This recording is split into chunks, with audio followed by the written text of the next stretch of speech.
Farmer కూడా ఇవ్వకమని చెప్పి court కూడా పోయింది. కోర్టులో కూడా కొనసాగుతుంది.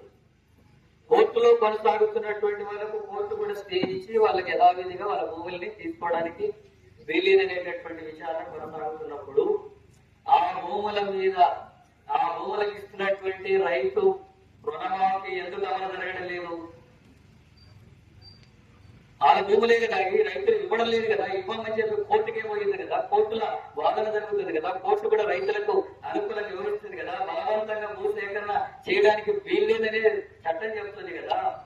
మరి అలాంటప్పుడు వాళ్ళకి ఇచ్చేటటువంటి రైతు భరోసా ఎందుకు ఇవ్వరు? రైతు భరోసా ఇవ్వడం లేదు, రైతు రుణమాఫీ ఇవ్వడం లేదు. వాళ్ళకి సంబంధించినటువంటి భూములు వాళ్ళ పేర్లోని లిస్టులో నుంచి తొలగించేశారు. ఏం అన్యాయం ఇది? తన భూమిని తాను అమ్మకుండానే కోర్టు కూడా తనకు అనుకూలంగా చెప్తే ఆ భూముల రికార్డులో తన పేరు లేకుండా చేయడం అంటే, ఆ భూమిని ఎవరికి అమ్ముకునేటటువంటి హక్కు లేకుండా రైతుకు చేయడం అంటే ఇంతకంటే దారుణమైనటువంటి విషయం ఏంటి?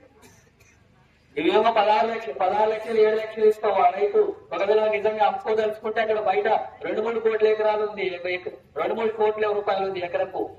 ఎందుకు అమ్మాలి నీకు?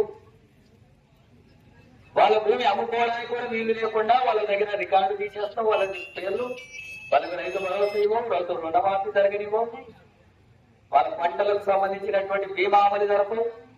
బలవంతంగా ఆ రకంగా చేస్తే రైతులు అనివార్యంగా భూములు ఇస్తారనే కదా, బలవంతంగా వాళ్ళని ఒత్తిడి చేసి ఆ రకంగా లాక్కోవడానికే కదా.